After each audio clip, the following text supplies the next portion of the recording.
The 12 days of MLB rankings are finally here, and today it's getting started with the catchers. Before I get going into the video, I do ask that you guys do drop a like on this if you did enjoy it, because there is a lot of time and effort that goes into this. So a like really does help support the channel, as well as don't forget to subscribe so you don't miss out on all the rankings coming at you every single day until Christmas Day, when I wrap it up with my top 50 players in Major League Baseball. So enough of me talking, let's get going into these rankings. Getting the video started at the number 34 spot, I've got Elias Diaz of the Colorado Rockies. To put it quite simply, he's just not very good at really anything. Not a great offensive player, not very good defensively, so he comes in at the bottom of my list today. Coming in at number 33 is Jacob Stallings of the Miami Marlins. What a disappointing year. Came over from the Pirates, was a good defensive catcher, and it went all to trash. He was horrible defensively last year, could not hit a lick. For a catcher who's going to be 33 years old, it felt like the perfect spot. Next up at number 32, I've got Yan Gomes of the Chicago Cubs. Gomes is really more of a backup now. I don't expect him to be the everyday starter for the Cubs, but on paper, that's what he is right now, and I mean, he's just fine. He's more of a veteran presence than a real player. Still has a tiny bit of pop in his bat, but overall, again, Yan Gomes not doing too much for you. At number 31, it's a guy who's great. It's Martin Maldonado. He's a great player to have on your roster. He's vibes. He handles a pitching staff well, but the stats are just not very good. Defensively, he is declining as he's getting older, and offensively, he just doesn't really do anything. So yes, while he is the catcher for the World Series Astros, and he is elite vibes, he's just not one of the best catchers in baseball in terms of statistics. At number 30, incredibly disappointed by this player, Carson Kelly. He looked really good in 2019, looked like he might have figured it out again in 2021, and 2022 was just a nightmare of a year. Defensively, did not look solid. At the plate, the bat just was not very good, so much so that the Diamondbacks are starting to look for other catchers. Carson Kelly right now is just kind of a backup, and I have him at 30. Another guy who's been really disappointing, but I still have hopes for, is Joey Bart, who comes in at number 29. Joey Bart's too good of a player to be bad, but until he proves he's better than what he's shown, which is like a below average offensive player, I just can't really put him that much higher, and that puts Joey Bart at 29 right now. But he could definitely be really good and should be really good. He just hasn't shown it yet in about 130 games at the pros. For the 28th best catcher in Major League Baseball, Milwaukee Brewers, Victor Caratini. Caratini's solid defensively, and he should be used in a platoon, hits righties much better than lefties, calls a good game, good defensively, and there is at least a little something there with the bat, like I said, against right-handed pitching, but again, he's a platoon guy, backup, number 28. For the 27th best catcher in baseball, he is currently the Red Sox one, projected, Reese McGuire. Now, we all might remember Reese McGuire for something that happened off the field, but on the field, he's actually been steadily improving. He catches a decent game and does get on base enough. While the power is seemingly non-existent, he hits okay enough and plays good enough defense to keep him on a major league roster, and again, kind of just a backup-ish guy. Coming in at number 26, this catcher's not bad, he's just also not good. Austin Nola of the San Diego Padres. Again, getting up there in age, he's going to be 33 next season, and the defense is just really diminishing behind the plate. He's still relatively-ish an average offensive catcher, but the consistency is a little bit up in the air. The defense is definitely not improving, and he's getting older, so I put him at 26. Getting the top 25 started at number 25, we've got the best catcher of the New York Mets, Tomas Nido. Now, Nido cannot hit. The best thing that Nido does at the plate is sacrifice bunt. He's elite at it. Led Major League Baseball in sacrifice hits last year with 12. The other thing that he does extremely well, maybe the best in baseball, is framing and actual defensive catching. He's a beast. Nido was among the highest in framing rates this year, a Gold Glove nominee. I don't have him higher up this list because I don't think he is the best defensive catcher in baseball, but his defense is so incredibly valuable that it puts him in the top 25. For the 24th best catcher in Major League Baseball, Minnesota Twins, Ryan Jeffers. Diving deeper into Ryan Jeffers, there might be a little bit of a player here. He hits the ball really hard, and he has super high barrel rates. Last year, he had a 13.2% barrel rate, which for his career was a low, because he's averaging about 14%. So he hits the ball hard, and he barrels the ball, but the numbers offensively haven't shown yet, so maybe this is a little bit of me projecting, but I think Ryan Jeffers, there might be something there. He does strike out a ton, though, but he plays great defense. So that's what you get with Ryan Jeffers, good defensive catcher, maybe some big home run power potential. Interested to see what he does in 2023. Coming in at the number 23 spot, Detroit Tigers catcher, question mark, Eric Haas. Haas isn't really that great of a catcher. I don't think by any means that should be his position. Defensively, it's a little bit shaky, but he can swing the bat better than a lot of the catchers we've just listed. One thing that he does well is hit the ball well. Last year, he had 14 homers, 17 doubles, and 44 RBIs with an OPS at 748, which put him at an OPS plus of 115, the second season in a row with an OPS plus above 100. But as an actual catcher, there's just not much there, which is why he's a little bit lower on my list. Next up, I've got Omar Narvaez, formerly of the Milwaukee Brewers, yet to sign with with the team. Narvaez had a solid 2021, a couple good years before that, but 2022 was a nightmare. One thing that was good about Narvaez, though, was that his framing was outstanding. Defensively, he very much improved. It's just the offense, which he was known for, just disappeared. He had no power, only hit 4 home runs last year in about 300 plate appearances, and finished with an OPS below 600. I think if you even him out, he's an average offensive player, probably maybe a little below average, with some good defense now. For the 21st best catcher in Major League Baseball, Mike Zunino of the Cleveland Guardians. Zunino only played 36 games in 2022. They were horrible, really, really bad, but I'm not going to kill him for that, just like I'm not going to completely reward him for the monster 2021 season he had, where he had a 136 OPS plus, 33 homers, and an 860 OPS. He was unbelievable that year. Kind of find the mean of what Mike Zunino is, and he's about a league average hitter with pop, and about a league average to maybe slightly better defender, which is why he's just outside the top 20. Getting the top 20 started at the number 20 spot, free agent catcher, formerly of the Minnesota Twins and Yankees, the Kraken, Gary Sanchez. Gary Sanchez did some stuff well last year. He actually improved at framing. He was about league average, and that's huge for a guy who no one really considered to be even a decent catcher before, but he improved in 2022. The bat was disappointing though. He just didn't really hit at all. He had 40 extra base hits in 128 games, which is not bad. It's just he didn't do much else, and he still strikes out a ton in chases. So Gary, I think, is a good pickup for somebody, and probably still worth a flyer, but he's not elite like he once was. Coming in at number 19, newly acquired catcher of the Minnesota Twins, Christian Vasquez. Vasquez is about a league average hitter and about a league average defensive catcher. He played really well in Boston to start the year in 2022, but struggled once he got to Houston. I still like Christian Vasquez as a catcher because I think he does a good job, but in terms of the best catchers in the league, I think he's kind of just middle of the pack, which is why I put him at number 19. Probably my boldest move here, coming in at the number 18 spot, I've got Logan O'Hoppe of the Los Angeles Angels. O'Hoppe, not sure how it's actually pronounced, heard it both ways. But one thing I do know is he's a really good player. He actually got called up to the majors last year, appeared in 5 games, didn't do a whole lot, but he looks like he has the tools to be, at worst next year, a league average catcher. He's got good pop, he has good plate discipline, he just looks like he's all around a good player. I'm probably being a little aggressive while also conservative with O'Hoppe here, but with the small sample we saw at Major League Baseball level, I have enjoyed what I've seen. For the 17th best catcher in Major League Baseball, coming off a career year, I've got Jose Trevino of the New York Yankees. Trevino had a really nice 2022. Definitely better first half than second, but still, overall great year. Defensively, one of the best defensive catchers in baseball, especially in terms of framing. He was cash money. The guy was just a framing machine, stealing strikes left and right. At the plate, it was one of his better years, but it still wasn't great. Finished with a 671 OPS, which was an OPS plus of 90, so about 10% worse than league average. He doesn't strike out, which is good, but he also doesn't walk, which is bad. Doesn't particularly hit the ball that hard, but he was good enough to make an impact for the Yankees, and again, I think this is a huge improvement for Jose Trevino, coming in at number 17. Next up, I've got Washington Nationals catcher Keibert Ruiz. Keibert is really good. He didn't have as good of a year as I hoped in 2022, but at 23 years old, in a lineup that was absolutely awful, I think he actually did really well. He had a K rate at only 11% and a walk rate at around 7, so that's pretty good for a guy in what was really his rookie season. I think the future is really bright for Keibert Ruiz, and as he gets older and as this Nationals team and lineup improves, you'll see his numbers continue to improve. So that's why I have him at number 16. At the number 15 spot, a little bit forgotten because of injuries, Mitch Garver. When Mitch Garver plays, he's really, really good. Obviously, we know the defensive issues that he has, but at the plate, he mashes. He is one of the better hitting catchers. 2019, we saw the breakout year where he hit 31 home runs, but he hasn't really been healthy since, and even then, he only played in 93 games. But in 2021 and 2022 combined, he played 122 games, 23 homers, 58 RBIs with 22 doubles, and an OPS at 793 for an OPS plus of 121. That's a well above average hitting catcher. It's just the health is the issue. If he stays healthy, I think he could be a top 10 catcher. Next up at 14 is his teammate catcher for the Rangers, Jonah Heim. Jonah Heim has to be one of the biggest bumps up this year on my rankings. Of course, defensively, he's always been great. That's been kind of what's keeping him around. But we finally saw the bat start to wake up last year, and while he did cool off towards the tail end of the year, he finished the season with 16 homers, 20 doubles, and 48 RBIs with a 697 OPS that gave him an OPS plus at 98. He just hits the ball really well when he does hit it. He's a solid player, and put some respect on his name. Put him here at 14. Coming in at number 13 for the Milwaukee Brewers, it's going to be their newly acquired catcher, Willson Contreras. The dude absolutely mashes, and with that kind of offense, it just automatically makes you one of the better catchers in baseball because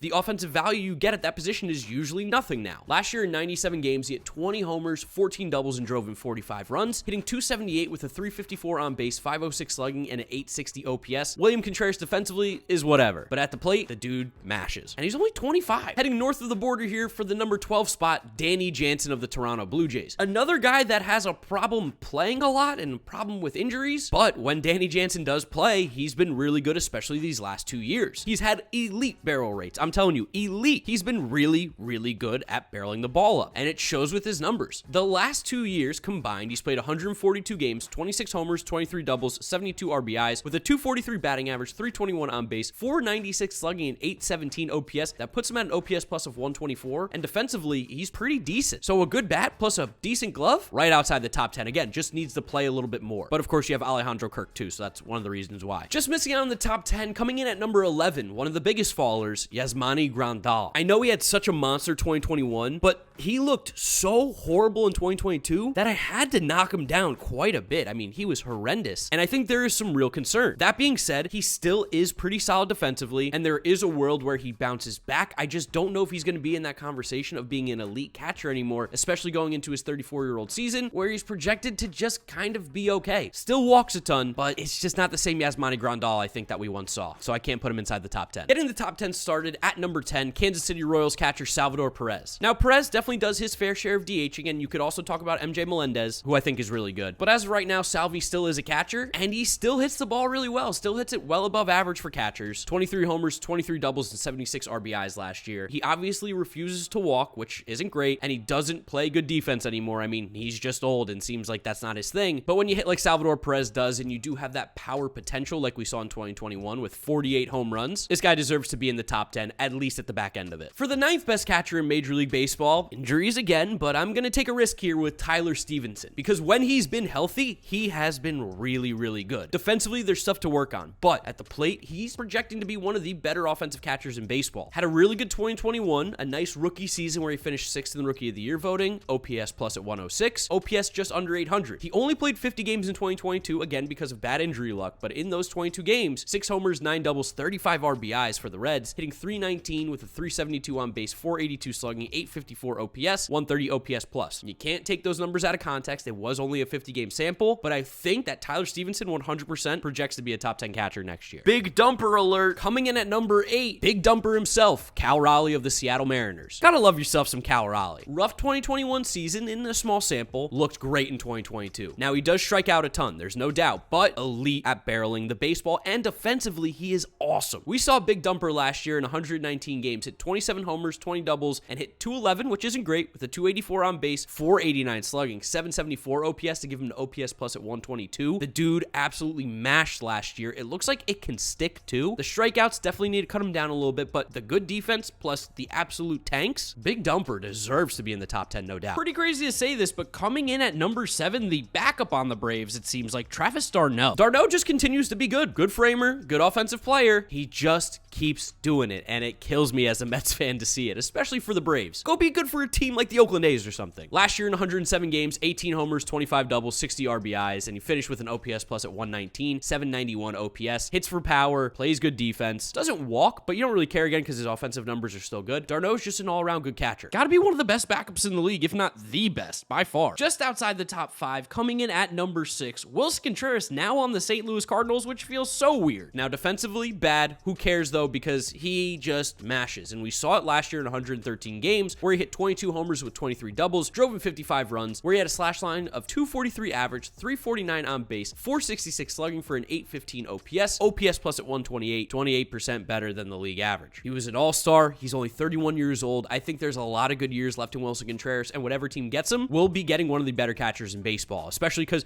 the offensive value really does outweigh how bad he is defensively. Getting the top 5 started at number 5, we've got Alejandro Kirk of the Toronto Blue Jays. Gotta love yourself some Alejandro Kirk. This dude is so much fun. Short, stocky, chubby, whatever you want to call him. The next word that should follow is beast, because Alejandro Kirk is a beast. Coming off a really strong rookie year in 2021, Alejandro Kirk put up a great 2022. All-star team, silver slugger, and the numbers back it up. 14 homers, 19 doubles, and 63 RBIs in about 139 games, hitting 285 with a 372 on base, 415 slugging, 786 OPS for an OPS plus at 126. He walked 5 more times than he struck out. You love to see that. He's also great defensively. Everything you could want out of catcher Alejandro Kirk's got it. There's just 4 guys that I think are a little bit better, but he's definitely one of the best. For the 4th best catcher in Major League Baseball, newly acquired all-star catcher Sean Murphy of the Atlanta Braves. After a little bit of a down year in 2021, Sean Murphy really had a strong strong 2022 season. 18 homers, 37 doubles, and 66 RBIs in 148 games, by the way, which is just crazy for a guy that plays catcher. 250 average, 332 on base, 426 slugging, 759 OPS, gives him an OPS plus at 120. And again, playing in Oakland, you have to remember that the numbers are just going to be lower in general, so that's actually an incredible year. And defensively, he is one of the best. So you get a great defensive catcher who's got pop in his bat and a walk rate at around 9-10%, who doesn't strike out a lot. That's elite level stuff. Still can't believe the A's got rid of him for so cheap. Definitely the most aggressive ranking on today's video, coming in at number 3, rookie catcher for the Baltimore Orioles, Adley Rutschman. Adley is so good. Adley is finally here and everyone understands the hype. I made a video about this guy when he got drafted number 1 overall, being like, this guy is legit. He is a generational type player, and we got a really good glimpse of it in 2022. In 113 games with the Orioles, 13 homers, 35 doubles, 42 RBIs, hitting 254 with a 362 on base, 445 slugging, and an 806 OPS. Oh, and he's great defensively, 24 years old. He finished 12th in the MVP voting. The Orioles almost made the playoffs on the back of Adley Rutschman. He is so incredibly good. He didn't even know how to hit lefties last year, and he put up these numbers. If it weren't for the two guys in front of him, Adley would be my number 1. And honestly, if someone wanted to say Adley was the best catcher in baseball, I really wouldn't fight them. Just the two guys ahead of him have better track records and more to go off of. Just missing out on the top spot, coming in as the second best catcher in baseball, in my opinion, Will Smith of the Los Angeles Dodgers. Will Smith is so good. I mean, the guy absolutely rakes, and he's improving defensively. He is a decent defensive catcher. The last 2 years, Will Smith has played 130 games, and he's averaging 25 homers, 20 plus doubles, 80 RBIs, with an OPS well above 800. His slash line is 259, 353, 478, and 831 OPS. I mean, he's just so good, and you watch him play, you're like, this guy understands it. He does everything you want from a catcher. He's only 28 years old. He's in a great organization with the Dodgers. There is nothing not to like about Will Smith. He is simply one of the best catchers in baseball. But he's not the best, because coming in at number 1 is the clear and obvious best catcher in baseball. That's JT Realmuto. JT Realmuto just keeps being amazing. You expect him to slow down at some point, but he just hasn't done it yet. He just keeps on raking, and really was one of the main reasons why the Phillies were able to get to the World Series. He put the team on his back when Bryce Harper wasn't around, when other guys weren't around. Realmuto played in 139 games this year, 22 homers, 26 doubles, 5 triples, which is crazy for a catcher, with 84 RBIs, and he stole 21 bases. A catcher stealing 20 bases. He's 20-20 as a catcher. It's nuts. 276 average, 342 on base, 478 slugging, 820 OPS. Probably the best hitting catcher in baseball. 129 OPS plus. Disgusting behind the plate defensively. Has an absolute cannon. He's the best athlete catcher there is. JT Realmuto is the undisputed number 1 catcher in the world. What do you guys think about my rankings? Let me know in the comment section down below. Do you agree with me? Do you disagree with me? Let's talk, have a conversation. Drop a like on the video if you did enjoy it. It really does help support the channel, as well as don't forget to subscribe